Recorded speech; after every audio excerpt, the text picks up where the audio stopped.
Namaste, everyone. Christian Long, life enhancement consultant, giving you a big and beautiful shout out on this transformation Q&A Thursday, where you come together to get answers that you can't even find on Google. Before we begin, let us invoke. Place your hands on your heart. Be aware of your beautiful heart, your sweet, loving heart. Smile. Feel the heart expanding. Remember, the secret is in the heart. The wisdom is in the heart. The key is within the heart. And the heart transforms, transmutes, purifies. The heart contains many, many mysteries. And be aware of the crown.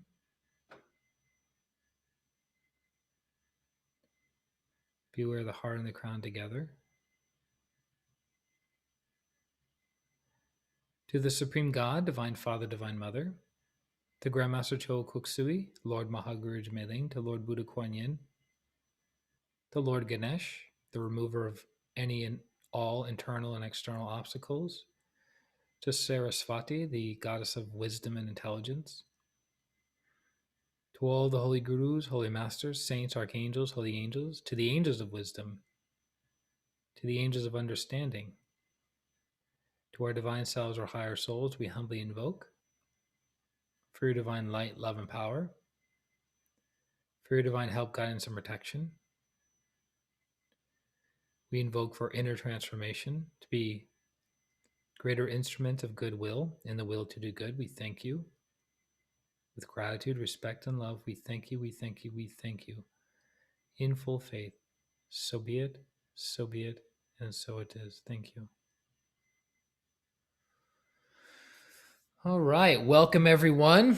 I know it's a busy, odd Thursday, so some people that are normally on are not on, but we're gonna have a party nonetheless, and they can watch the replay in the archives. As you can see, there's a beautiful, powerful, amazing image behind me. It's a unicorn, and in the esoteric teachings, unicorns represent spiritual teachers, usually advanced spiritual teachers, and it's also connected to higher clairvoyance. So when a person develops their clairvoyance, which is connected primarily to the forehead chakra, there is a light that begins to protrude from the person's etheric body. So that light allows a person to see in the inner world. Now, what can you see in the inner world? Well, it depends. It depends on what your purpose is. It depends on what your intention is. And it depends on what the great teachers are giving you the ability to see for your purpose, right? And just like any skill, clairvoyance is a skill that needs to be developed and honed and refined over years and years and years and years and years of practice.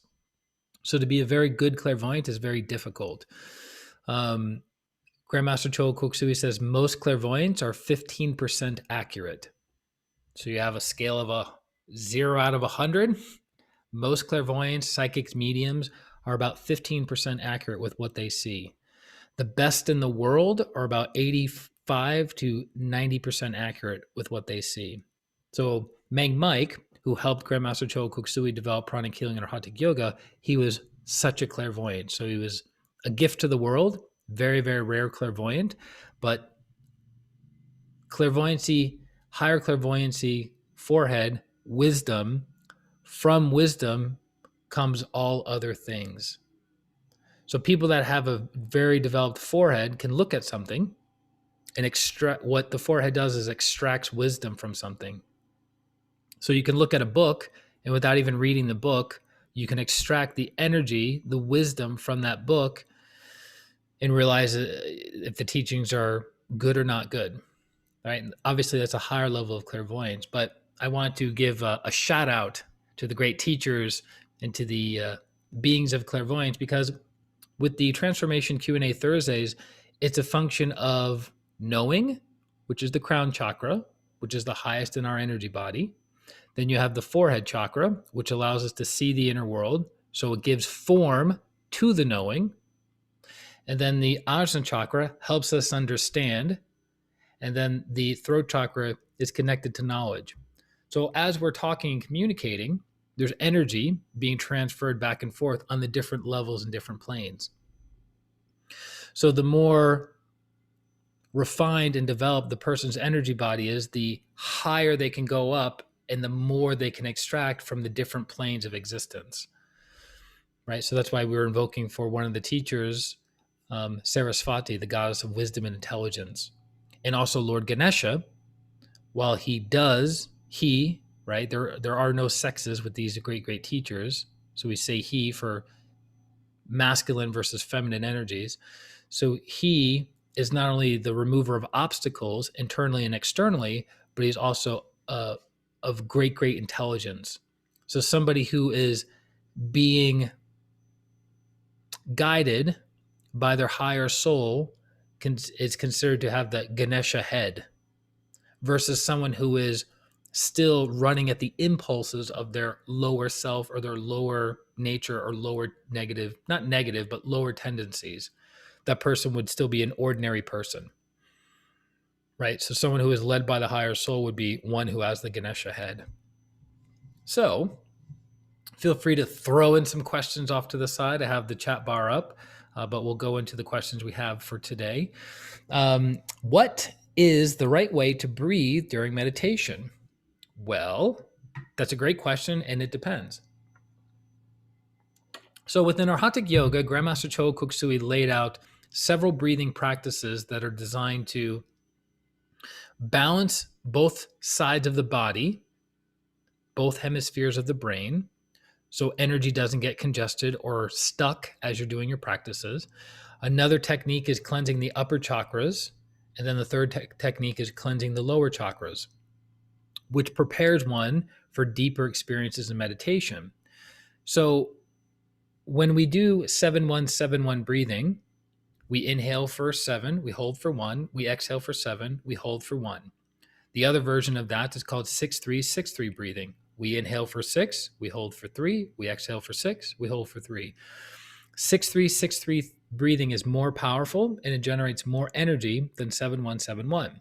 So for the general public, the real general public, you would just say, okay, everyone close your eyes, inhale, hold, exhale, hold. You're not really doing the full 7, the full 1, the full 7, the full 1. You're just having them inhale, exhale.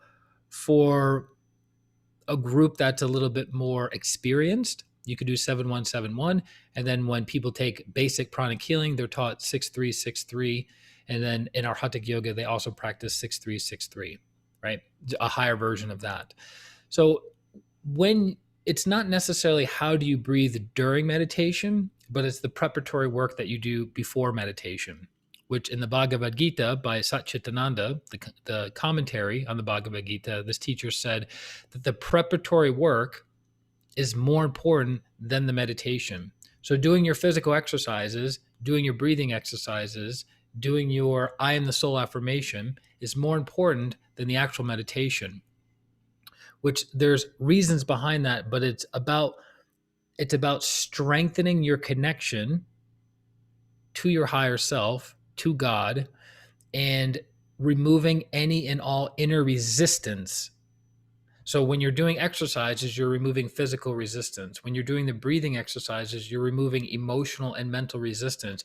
You're expanding your energy. You're strengthening your connection to the I am, which if you don't have a strong connection to the I am, the meditation is going to be, the effect of the meditation is going to be very, very minimal.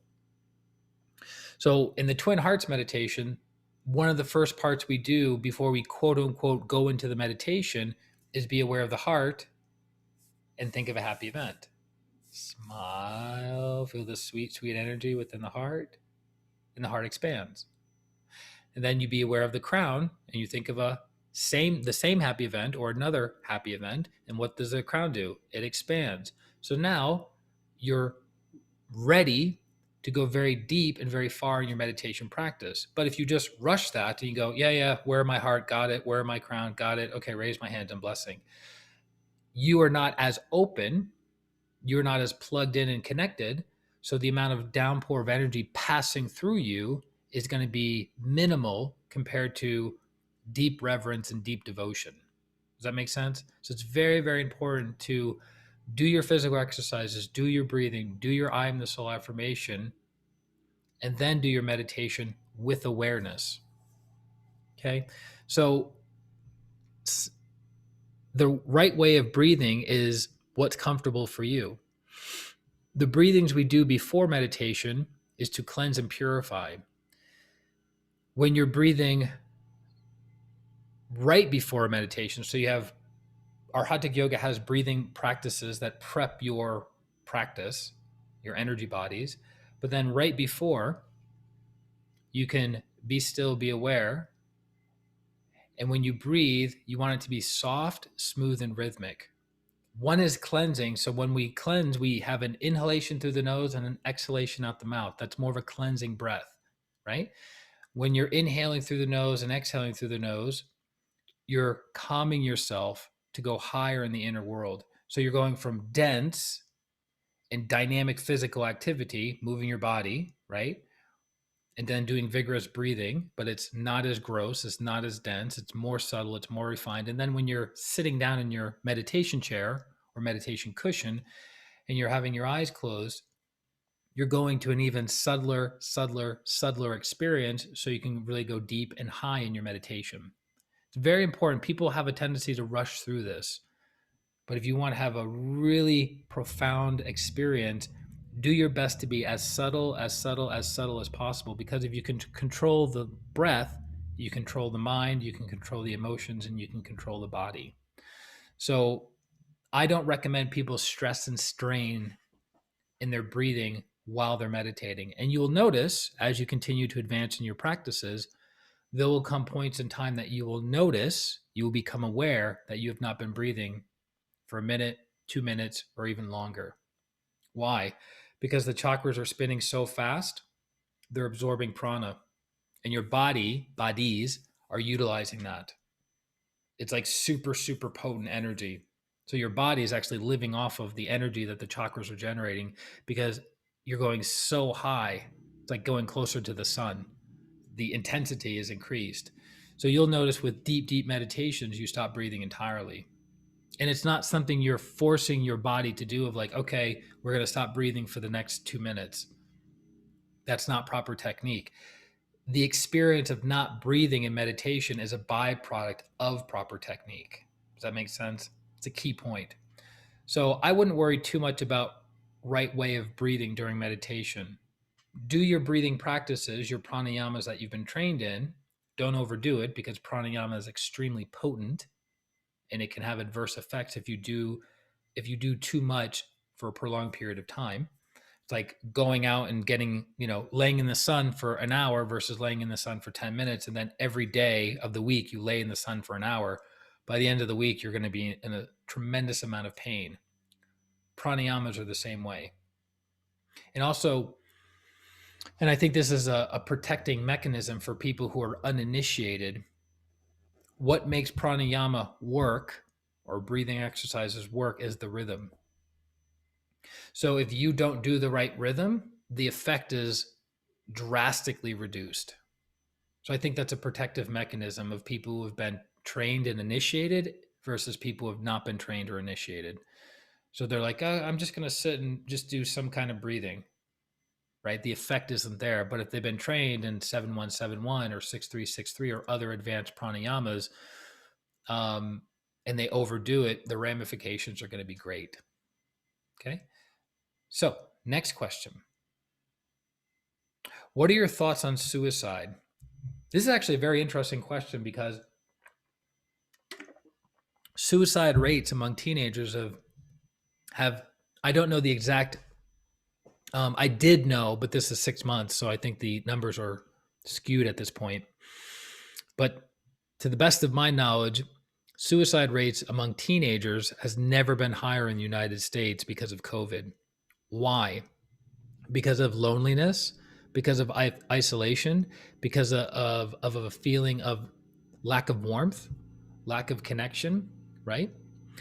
And suicides have been going up around the world, not just within the United States and not just within first world countries. So COVID has been quite the lesson and quite the teacher for humanity on many different areas, and it's shown the weaknesses of many different systems, the political system, the education system, the healthcare system. So COVID has been quite powerful in its effect on humanity, which is interesting that something that has a 98.6 recovery rate. Think about that for a second. The recovery rate for COVID is greater than the flu, and we don't shut the world down for the flu. We don't have all of our systems challenged because of the flu. Very interesting, right? So COVID has been quite the lesson for the entire planet. So thoughts on suicide. Master Choa Koksui said, under no circumstances are you to commit suicide. Under no circumstances are you to commit suicide. Because you are exercising the lower will in trying to supersede the will of your higher soul and the will of your teacher and the will of the great ones and the will of God, right? Because we have free will. We can choose to run out into the street and get hit by a car. We can choose to stay inside for the rest of our lives and never go outside, right? We have the choice to do or to not do. But when we take our own lives, it's a function of deep, deep, deep self-loathing and self-hatred that it takes several incarnations for that soul to heal from it. So under no circumstances, I've had the opportunity of helping several people in my life from committing suicide because I've been trained in this world. For those people who know pranic healing, if you want to prevent somebody from committing suicide, you simply energize the basic. Why the basic? The basic chakra, the tailbone, deals with survival and self-preservation. A depressed person has a very underactivated basic and it's depleted of energy. So the will to live is not very strong. They are not grounded to the planet. They're shaped almost like a inverted pyramid. They're not very connected.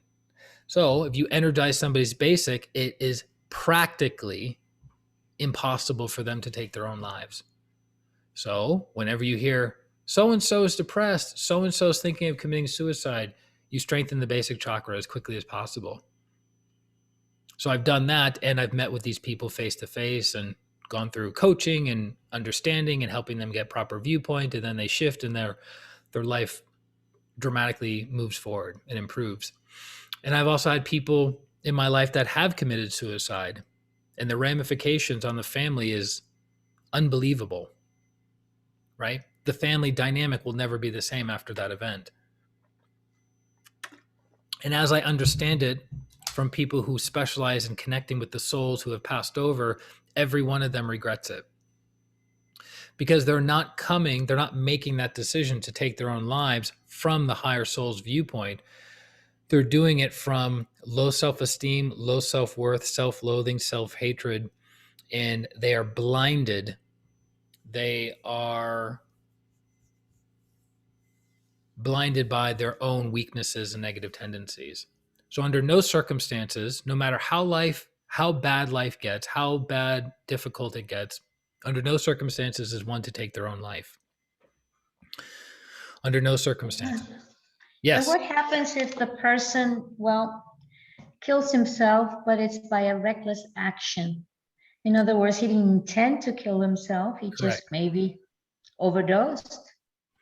Overdose, that's actually a good point. That's very, very similar. But let's say somebody is getting in a car and they're driving recklessly all over town and they end up crashing into a telephone pole and killing themselves.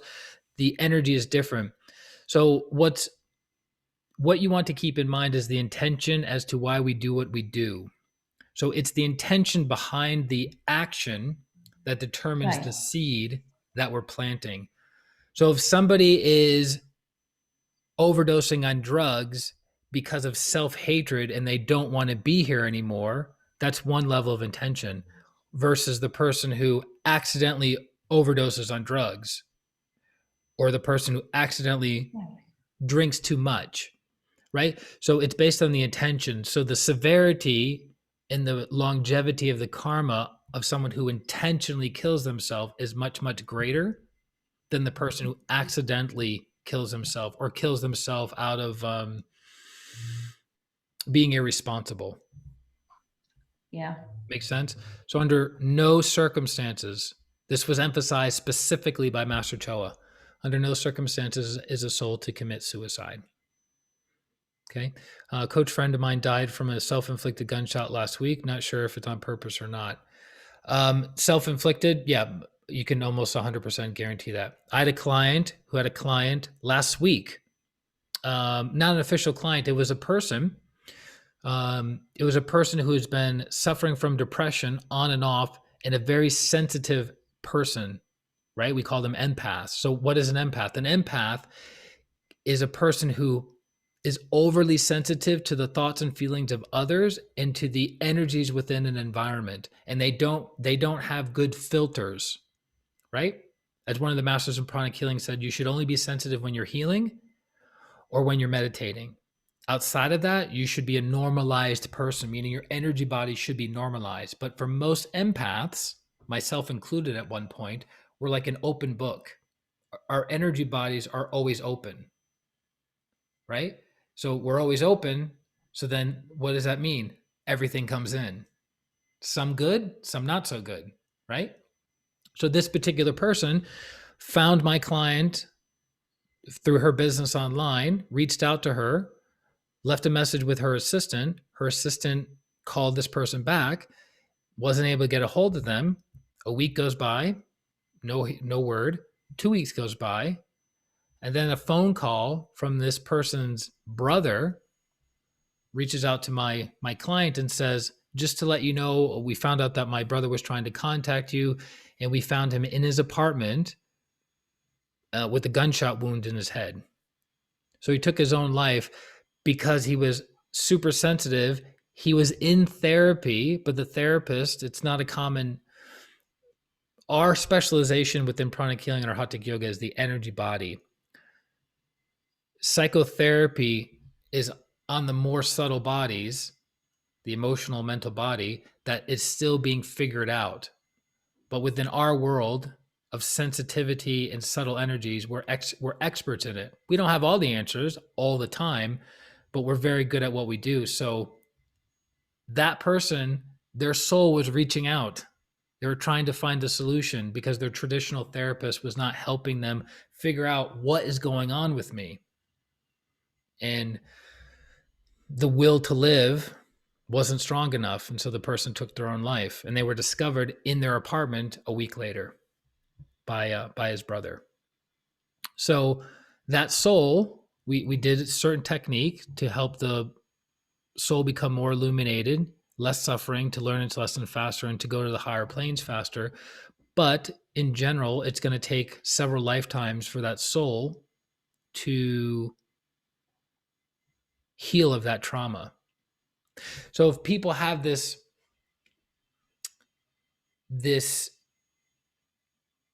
depression that permeates their consciousness for most of their life, one of the factors could have been they took their own life previously, and they're still working out the karma, working out the mastery of the emotional body, working through purifying and purging negative emotions. So again, if I didn't emphasize this for enough times of the third, let's do it the fourth time. Under no circumstances is anyone to take their own life. So even in severe pain, even in torturing, you stay in the body. Terminal illnesses, you stay in the body. Because you're working through karma, you're neutralizing karma. So then you don't have to suffer as much in the next incarnation. But if you prematurely take your life, you're not in alignment with the divine plan for your life. Also, as I understand it, when people are being tortured, a large portion of the soul has withdrawn itself from the bodies. So the person is not even really feeling and experiencing the torture. I got dark fast, didn't it? All right, next question. Oh, we can go super dark. Trust me. It's not difficult. Me and my friend keep waking up at the same time every night for weeks around 3 a.m. What do you think is happening? Okay. Well, we've covered this before, not in the transformation Q&A Thursday bit, but in other streams that we've done. The time from 2 a.m. to 6 a.m. is known as the sattvic time of the day, the time of the yogi. So that is when it is the easiest to enter the inner world. Between 2 a.m. and 6 a.m. is the best time to do your spiritual practices if you want to go very high, right? And so my experience has been, because I had this happen to me at one point in time, I kept waking up at the same time every day. So I talked to my mentor about it and I said, what's going on? And she says, most likely the great ones are trying to give you a message. They're trying to inspire you to start doing your practice at that time for a specific reason. So you can go higher and tap into higher teachings, higher wisdom, maybe healing techniques, etc. So I did it. I got my feedback, and now I don't have to do that. I'm not getting the knock at the door. Hey, wake up. It's 3:15. Come on. So I recommended both of these people to do that, to get up, do your practice, because it's like being awake. It's not like, yeah, I wake up at 3:15, I'm groggy, I stumble into the bathroom, and then I stumble back into bed and I fall asleep 5 minutes later. It's like fully awake for an hour and a half and then going back to bed. So I said, okay, well, how long does Twin Hearts take? 20 minutes. So while you're up from 3:15 to 3:35, right? Do your meditation practice, see if you can tap into some higher teachings, and then go back to bed. Easy. So that's most likely what's happening, that these particular souls are getting nudges to do their practices. And I know one of them is actually my client, and this particular person is upgrading. And what is also happening, it's been happening more frequently. Where are we moving towards? The full moon of Taurus, the Wesak festival, the most powerful time of the entire year to meditate. So the vibration is increasing. So even though we may not be quote unquote spiritual people, as people are getting cleaner and cleaner and cleaner, and the energy of the planet is becoming cleaner and cleaner and cleaner, and there are more lessons to be distilled on humanity, we're all getting lifted, picked up together. So it just is a nudge to do your practice. Let's see. Next question. Why am I angry all the time? That's a good one. Why am I angry all the time? Well, number one, always be careful what comes out of your mouth after the words I am. Whatever comes after the I am, you are. You become that temporarily. It's not permanent, but you become that temporarily. So when you say, I'm angry, I'm fearful, I'm depressed, I'm whatever, fill in the blank, you become that. So you're shrinking your infinite, ever-expanding consciousness of the soul down to an emotion. So you are disconnecting yourself. Remember we talked about in the beginning that you want to be as connected as humanly possible before you do your meditation practice. It's the same thing. When you say, I am that I am, the spiritual cord expands. I'm getting blissed out. The spiritual cord expands, the aura expands, right? But when you identify with the lower aspects of the physical body, of your feelings, anger, sadness, depression, confusion, if you identify with your thoughts, pride, this is who I like. For instance, people identify with their professions, right? They get a lot of pride. Sometimes it's healthy pride, sometimes it's negative pride, but identifying with the profession is also shrinking your consciousness. Identifying with your roles in life, right? I'm a father. Yeah. I'm a son. Yeah. I'm a brother. Yeah.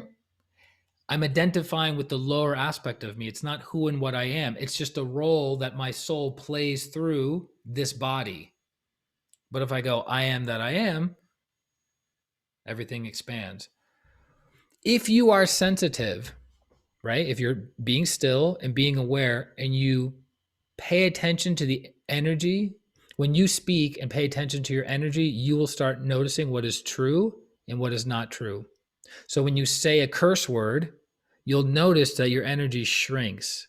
You'll notice it if you're still and aware. Most people aren't still and aware. They just talk, talk, talk, talk, talk, talk, talk. They don't know what's happening, right? But if you say something that is truthful, I am that I am, you'll notice an interesting effect. Your energy will expand. When you compliment people, your energy will expand. When you put people down, their energy will get smaller and your energy will get smaller, right? So, first of all, don't identify with the feeling of anger. It is something that your soul created, right?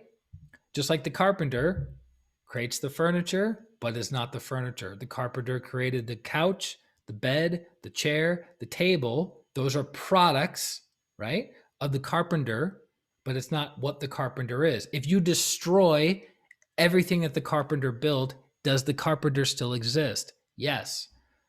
So you create the feeling of anger, you destroy the feeling of anger, and you replace it with the feeling of joy.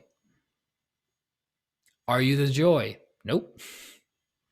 It's a product of what the soul created. So first of all, don't identify with the anger or the negative emotion. Number two, forgiveness. For people who are angry, they have much forgiveness to do. Forgiveness partially to the people that have caused them wrong in their life, perception, wrong is relative, but primarily it's connected to the self. If you are mad at other people all the time, it's because you are mad at yourself all the time. So self-forgiveness, self-forgiveness, self-forgiveness. Grandmaster Chogo Koksui says forgiveness is therapeutic. The interesting thing I've noticed that I love so much about pranic healing is we have very specific protocols. So we don't speak in generalities. So we say, okay, practice forgiveness. It's not, well, what do I do? Do I write a letter? Like, is that what you mean by practicing forgiveness? Oh, you want me to call up my ex-boss you want me to apologize to? Like, what do you? So that's the thing that I love about pranic healing in this school is that we say, okay, you don't have to write a letter. You don't have to call them up. They don't even have to be in a physical body because forgiveness is not from your personality to their personality. Forgiveness is from one soul to another soul. And you can do that by the forgiveness meditation. Here's the 20-minute version. Here's the 5-minute version if you don't have a lot of time. Right? And then that's your practice. And then as you practice, you gain deeper awareness, deeper understanding, and then you transform your life. As opposed to, yeah, just practice forgiveness. And the person goes, all right, well, what does that mean? Same thing with gratitude. Just practice gratitude. How? Okay, I'm grateful. For what? For when? How should I be grateful? Where's gratitude in my body? Right? So having the practical A to Z protocol is very, very helpful for people. That's how you transform instead of speaking in generalities. So number one, not identifying with the anger. Number two, you have to practice forgiveness, not monthly, not quarterly, not yearly, but daily. Daily, daily, daily. Forgiveness is something that has to be practiced daily. Just like it took you not days, weeks, months, years, maybe even decades to build up rage against yourself and against another person, it's not going to be healed like that. Can it be? Of course. There are miraculous healings that take place all the time. But in general, you're going to have to practice forgiveness daily. And most forgiveness is to the self because of low self-esteem. So you have to forgive yourself. Hey, I made a mistake. I yelled at that person. I forgive myself. I've been holding on to this grudge for 20 years. I forgive myself. I didn't have the tools. I didn't have the awareness. I didn't have the understanding. I didn't have the support system. I didn't know how badly anger and hatred and bitterness affects me. So I forgive myself. I forgive myself for not knowing. Right? So there's many levels and layers to forgiveness. So Energetically speaking, the major cause for cancer in people is anger. Prolonged anger manifests in the physical body as cancer. And have you noticed, again, I don't have the hard data to back this up. I'm just giving the anecdotal, have you noticed in your own life experience that people who have cancer tend to be very bitter, angry people? That's what I've noticed. Your experience might be different. So in that case, it's recommended the person does Twin Hearts daily, forgiveness daily, leads a vegetarian diet because it's practicing what? Mercy and compassion and forgiveness to the animal kingdom, right? And getting regular healing. So the reason this person is angry all the time is because they're not forgiving themselves. Guarantee it. What's more important, the quality or quantity of the meditation? Going back to our original point today, the quality. I meditated an hour today, 2 hours today, 3 hours today. I mean, my eyes were closed and I was asleep, but I meditated for 3 hours. So there's something in Arhatic yoga called a salutation. So you know how we start off and end every event with an invocation and a Thanksgiving prayer. So we do something in Arhatic yoga that's a little bit more advanced that brings down more energy. And there are certain numbers of salutation amounts for certain effects. So you could do 3 for one effect, you could do 7, you could do 12, you could do 54, you could do 108, and it pulls down certain energies. And I remember I was at a retreat in Miami with one of the masters, and she said to me, people have a misunderstanding about the salutations, that if they did 3 with deep reverence and devotion and awareness, it would be far more powerful than rushing through 108 repetitions. So again, it goes back to having reverence and having devotion for what you're doing. So when we start off every class or every healing or every meditation to the Supreme God, it's not something we just are rushing through. The more, how do I put this? The more advanced one is, the faster and deeper they can go. And even more advanced is the person who's always connected. So that would be a saint. That's why saints don't, quote unquote, need to pray or need to meditate, because they're always connected. But as you're developing that bridge of connection, when you say to the Supreme God, you're not just glossing over it like, yeah, whatever, to the Supreme God. No, it's really have that deep level of devotion of you're connecting with everything that there is. There is no separation. Separation is an illusion. To the Supreme God, Divine Father, Divine Mother, and really understanding and being reverent for what you are saying. How many people have gone through Catholic school? I come from Massachusetts. Everyone is Catholic in Massachusetts, practically speaking. And everyone knows the Lord's Prayer, but no one has any understanding and reverence for what the Lord's Prayer actually is. So they rush through it. So the benefit is very minimal in their lives. It doesn't transform them. So the quality is far, far, far more important than the quantity of your meditation practice. And then you'll reach a point in your meditation and in your life experience that you're connected 24 hours a day. It's called continuous consciousness while in a body.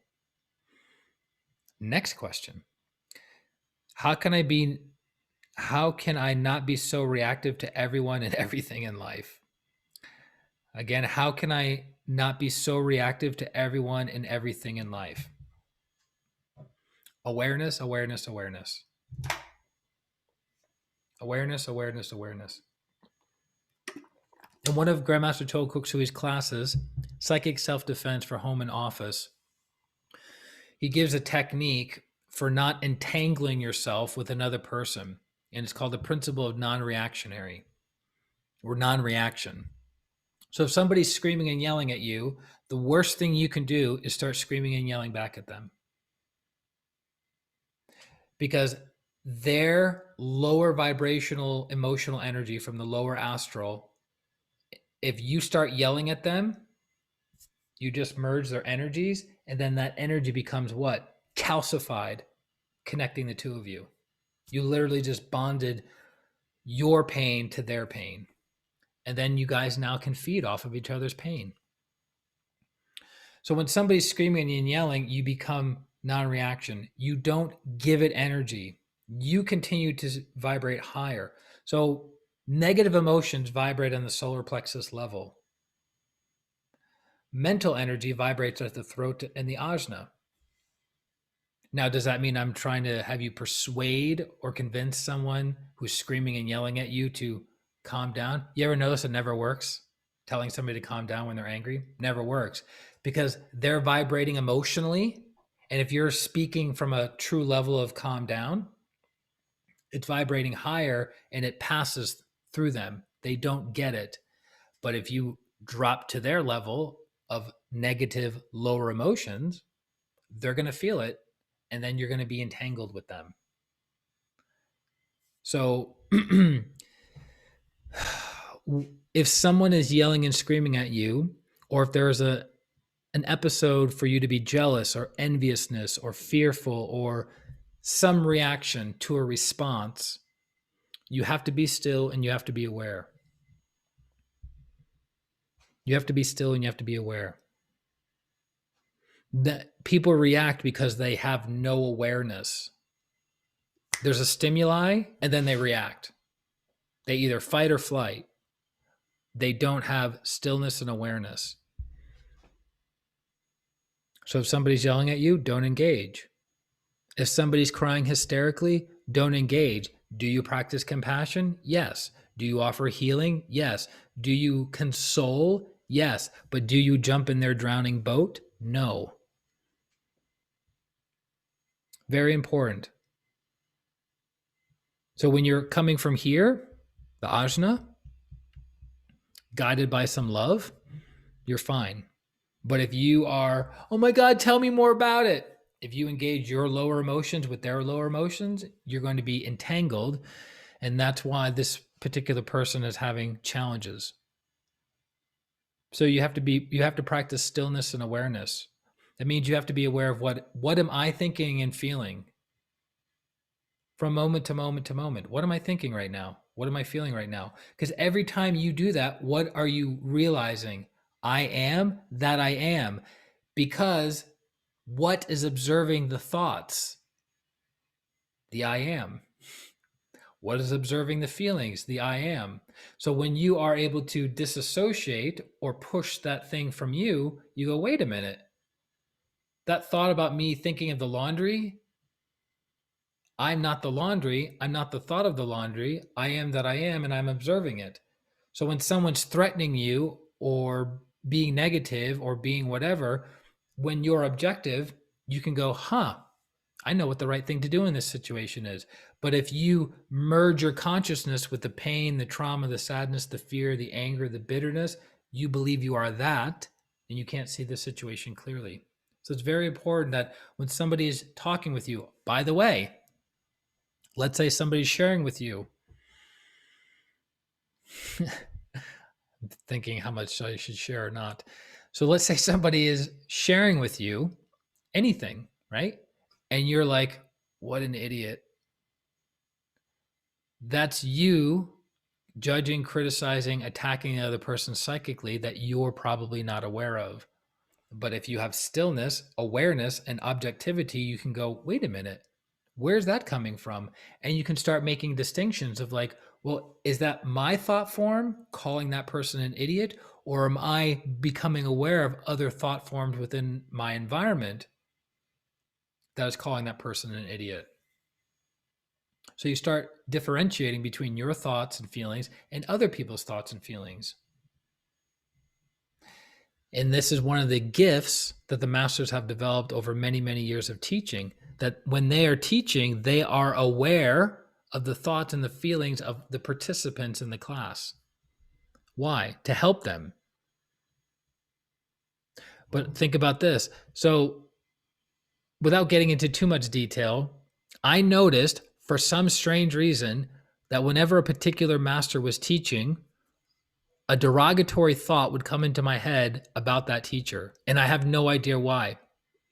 Because I love this teacher, I respect this teacher tremendously, but it happened for many, many years for no known reason, right? For no known reason. It's not like I had a conflict or an issue or whatever with the master. It just happened, right?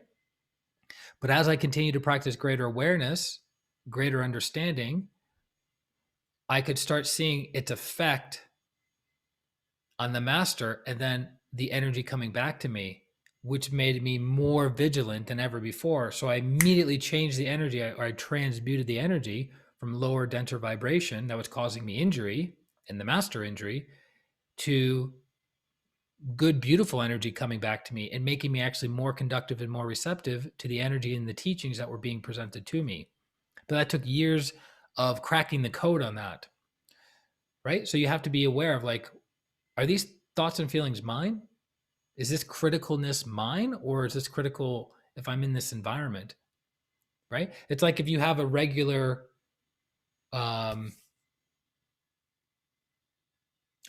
place in your house that you have arguments with other people, and those people have left your house, and then you spend time in that house and you start having these negative thoughts and feelings, you might think they're yours when they could actually be leftover energies from the people that were in that space arguing. Again, it requires awareness, which is not easy to do. It's a lifetime practice. Next question. I fell off the meditation wagon and feel horrible about it and don't know how to get back on. What should I do? Well, theme of self-forgiveness today. Falling off the wagon simply means you're not practicing. You're not practicing. And you don't have awareness of the benefit of practicing again. Like, you've lost that awareness. And then you also don't have awareness as to why you stopped. What are the factors that are preventing you from doing your practice? How can you remove those factors? And then what can you put into place to strengthen your probability of doing your practice? Because in my opinion of doing this work for 21 years, there is nothing more important than being connected to the higher self. Nothing. Because you can't even connect to God unless you're connected to the higher self. So that would be if somebody notices that they've fallen off the wagon from their practice, do anything and everything you can to get back on track. The longer you let it go, the less light is going to be in you. There are people that when they practice meditation regularly, they're very, very bright. They're very, very bright. They radiate light. People who fall off the wagon and stop meditating, they become dimmer and dimmer and dimmer, and they become clouded because they're partially cut off from their own divinity.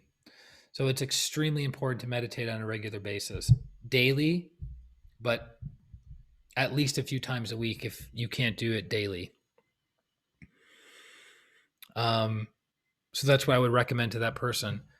Becoming aware of why you fell off the wagon, removing those factors, finding out what you can do to strengthen it. Maybe join a group, maybe have an accountability buddy, maybe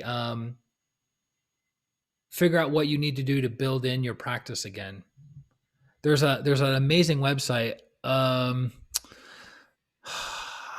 used it years ago. It's been around for maybe 10 years. I can't think of the name of it right now. It's been that long. You can find it. It's basically an accountability website where you go on. You guys will love this. Let's say you're having a hard time doing something and you need a little bit of motivation. And one of the things that motivates you is certain causes and charities and money. So you can go onto this website and you can state, it's called Stick. That's what it is. Stick with 2 Ks, I think. STIKK. STIKK, I think, is the name of it. And you can go onto the website and you make a proclamation. Like, my goal is to exercise every day for the next 30 days.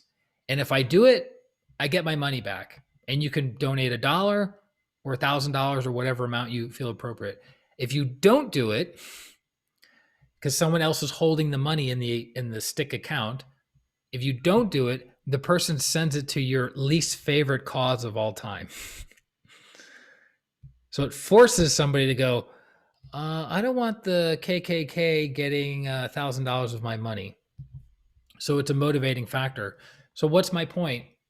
If you're not meditating, you need to figure out why you stopped meditating and what you need to do to get back on track.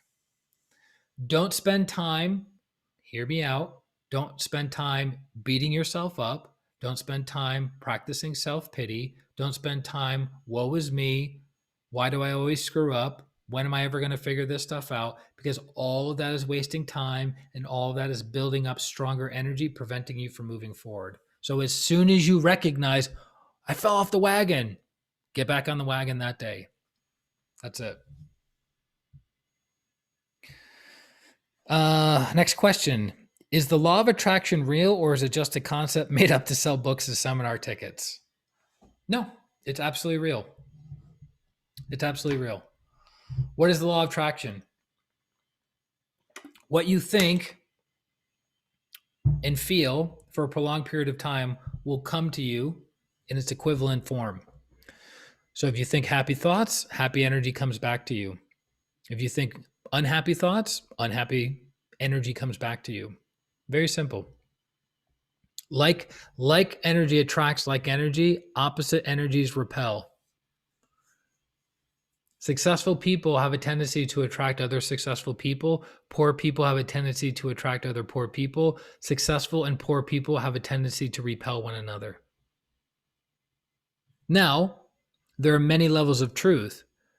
Well, if that was the case, then that means no successful person would ever run into an unsuccessful poor person. But there are other factors.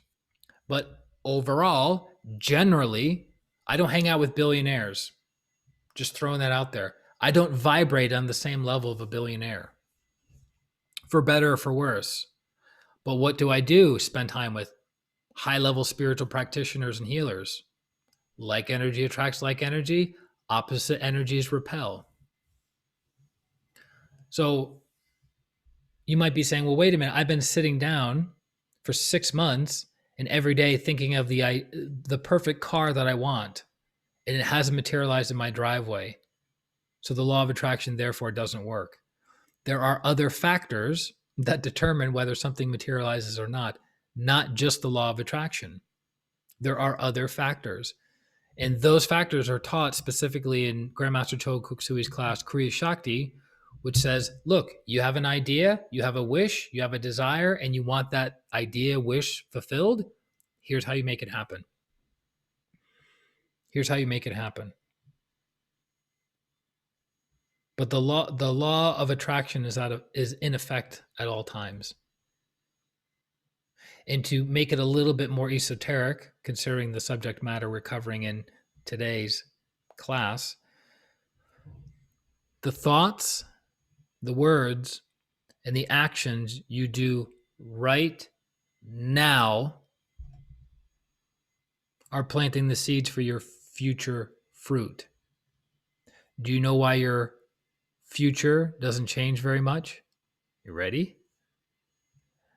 Because we spend a lot of our time thinking, speaking of, and acting from the past. What does that mean? We keep planting the same seeds. That's why our futures don't look that different for most people, because the law of attraction is in effect. So if you say, well, I'm just a negative person, why can't you be a positive person right now? Because your consciousness is going into the past, merging with the energy of being a negative person, and then doing what? Boop. Dropping that seed in the present moment, and then you're materializing that fruit. That's a huge nugget. which is funny because nugget actually means something small, but that's a huge boulder. Okay. So yes, the law of attraction does work, but you have to understand it like anything. So if I said, okay, does the law of gravity work? Yes. Well, then a bumblebee defies the law of aerodynamics. A bumblebee defies the law of gravity. How is it possible to fly like that and be shaped like that? Because there are laws that it's using that you don't know about connected to the law of gravity and aerodynamics. So, as with any law, there are subtleties, there are nuances, there are deeper understandings, but it's not like something is breaking the law. It's a universal law, it's a natural law. You can't break it, you can only confirm it. Next question. What do I keep why I think it's supposed to say why. Why do I keep making the same mistake again and again and again? Lack of awareness. Lack of awareness. So here's the thing. If you want to move your life forward, very simple. Number one, what's the lesson? How do you know what the lesson is? Look at the fruit. If you looked at a pineapple, you would go, the seed was a pineapple seed. If you looked at a full-grown watermelon, you go, the seed must be a watermelon seed, right? So if you look at the fruit in your life, those are the seeds that you planted. If you look at the fruit in your life, those are the seeds that you planted. If you're having money problems, what does that mean? Okay, it means A, I must have stolen from other people. B, I also have not been very generous. C, I've not been very industrious. Okay, so what do I want to reap moving forward? I want to be prosperous, abundant, and successful. So that means I need to be industrious, I need to be generous, and I need to not steal from others. Ta-da! Then you practice that through service and tithing. When you do service and tithing, you awaken the law of mercy and forgiveness. So if you're in a bind in your life and you can't seem to move forward, what's the lesson? Do service and do tithing, and you will move forward. Because if you are practicing compassion and mercy and forgiveness to others, that will be given to you. Joe Dispenza says a lot about the law of attraction. Yeah, it's a good teacher. I think he's still holding his retreats in Mexico. I had a client that went to one of his retreats a few years ago. Loved it. Okay. So again, if you keep making the same mistake again and again and again and again, you lack awareness. You're not learning the lesson. And as Master Cho would say, if you don't learn the lesson, the stick from the Lords of Karma gets bigger and bigger and bigger each time. Because they give us little hints, little nuggets of what we need to do. And if we're not listening, the pain gets more severe as we go. Think about your children. When you were raising them and they made mistakes, you would meet the severity of the punishment with the level of the mistake and how often they did it. So you would be a certain level of severity the first time they did it, but the seventh time they did it, was the penalty and punishment greater? Yes or no? It was greater, right? So the Lords of Karma are the same way with us. If we're not learning the lesson, we're getting further and further and further off the path of our divine plan for our lives. And so they're going, well, this soul needs to learn because it's part of their purpose to be in this lane, not 7 lanes over. So they keep nudging us. Also, the benefit is if you're practicing learning the lesson, maybe you don't know all of it, but if you're going, look, I'm making a mistake, I'm willing to figure out where I'm going wrong, I'm going to do some service, I'm going to do some tithing, they see that you're making progress and they lighten the load of the stick. They lighten the load of the negative karma you're going to be experiencing. Just like if your child is still making the same mistake, but is making an attempt to not make that mistake and to show up better, you back off. Does that make sense? Very, very important. And then lastly, what are your thoughts on tarot cards? Is it accurate? This is actually a really deep question that I can't fully answer. I have no experience in tarot cards, not my area of expertise, not my area of interest. Master Choa, shocker, I know, was a master at tarot. And one of my mentors many, many years ago was very, very good at tarot. Actually, I met a person at an Arhatic yoga retreat who was saying that she got a tarot card reading from somebody years earlier and it changed her life. And I said, really? She goes, the accuracy was uncanny. And I said, who was it? And the name that she gave was the name of my mentor. And I go, very interesting. So, as with anything on the spiritual path, you have to practice discernment, discernment, discernment, discernment, discernment. So somebody can tell you anything, and if you take it wholeheartedly with no discernment, no intelligent evaluation, you are going to be fooled. I'll repeat that. If you do not practice discernment purposely, like, mental laziness, I don't feel like doing it, you will be fooled. That's the karma. I hope you guys got that. So if you don't practice discernment on purpose, you will be fooled. You'll be tricked. You'll be taken advantage of. You will have resources taken from you, energy taken from you, whatever. Something will be taken from you if you don't practice discernment. So discernment is number one. Number two, as one of the masters in pranic healing says, I write my own fortune cookie, meaning your astrological chart says this. Okay. Your tarot card for the day says this. Okay. Mercury is in retrograde. Okay. I rolled a pair of dice in the morning and they said this. Okay. I had a black cat walk across my path. Okay. But at the end of the day, the most important thing is the connection to your higher self. Everything else is secondary.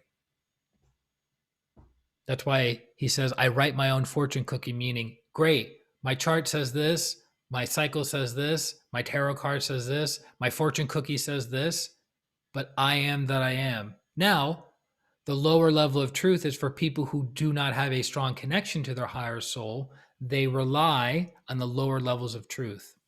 So that's those 2 points. The third point, it's dependent upon the person who is doing the reading. Ta-da. If you had Master Choa doing a tarot card reading for you versus person that just picked up tarot cards this past weekend, the reading would be completely and utterly different. They're both doing tarot, right? So it's the difference of I got this wrong for a long time until my thinking was corrected on it. I always thought it's the message, not the messenger. And then I realized it's the messenger because the energy is passing through the messenger. So you could sit down with a billionaire and they could teach you about money, and you could sit across from a broke person teaching you the exact same principles about money, but the billionaire's speech and aura and chakras would change you. So if you get a tarot card reading from a very advanced soul, it's going to have a tremendously profound impact on you versus a person who sounds brilliant in their tarot card reading, but their spiritual cord is teeny weeny. So it's the messenger, not the message. It took me years to figure that out. And I didn't even figure it out. I had to go through awareness, understanding, and meditation around it and guidance around it. I agree with that wholeheartedly.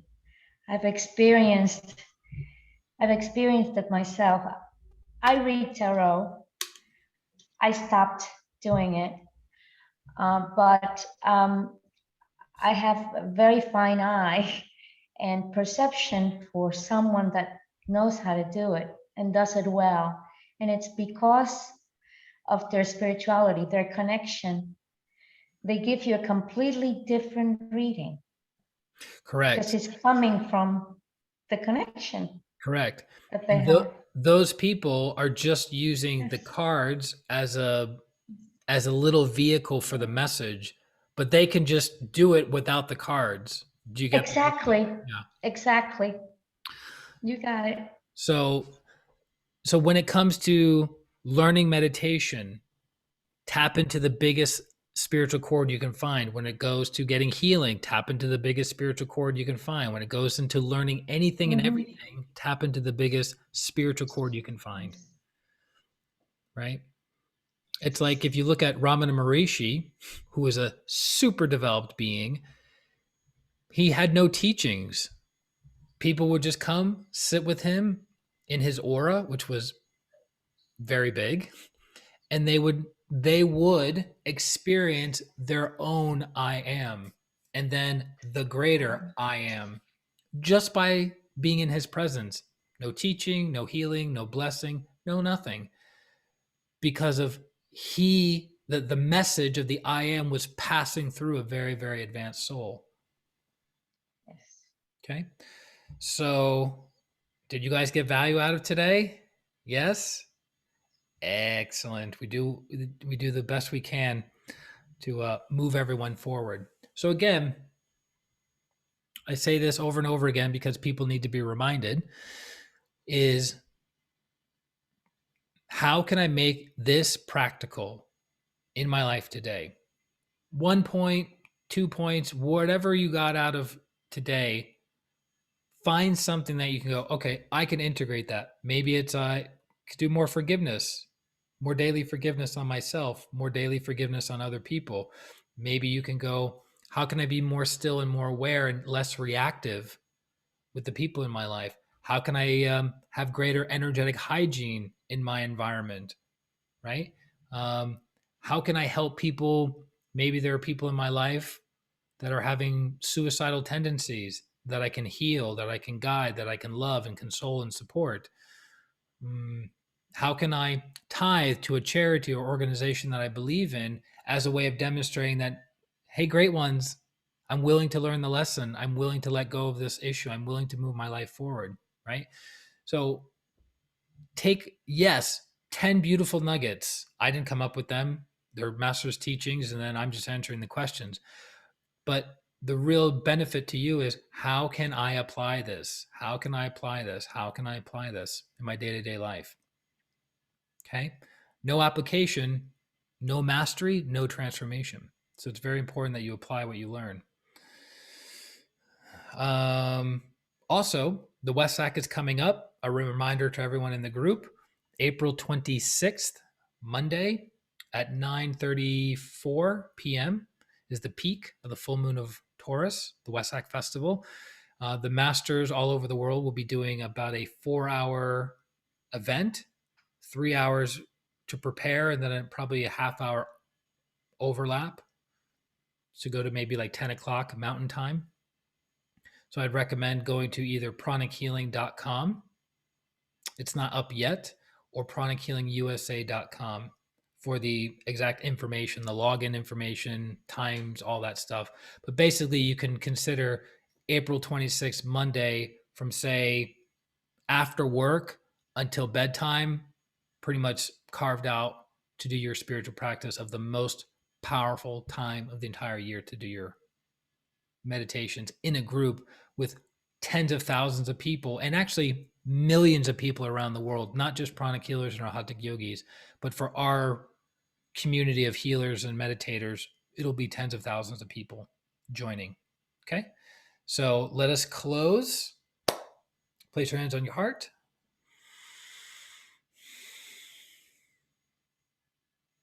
Again, we talked about devotion and reverence and presence of mind. So be aware of your heart.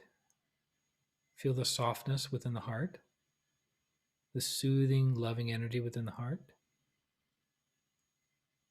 And be aware of the crown. Be aware of the expansion of the crown.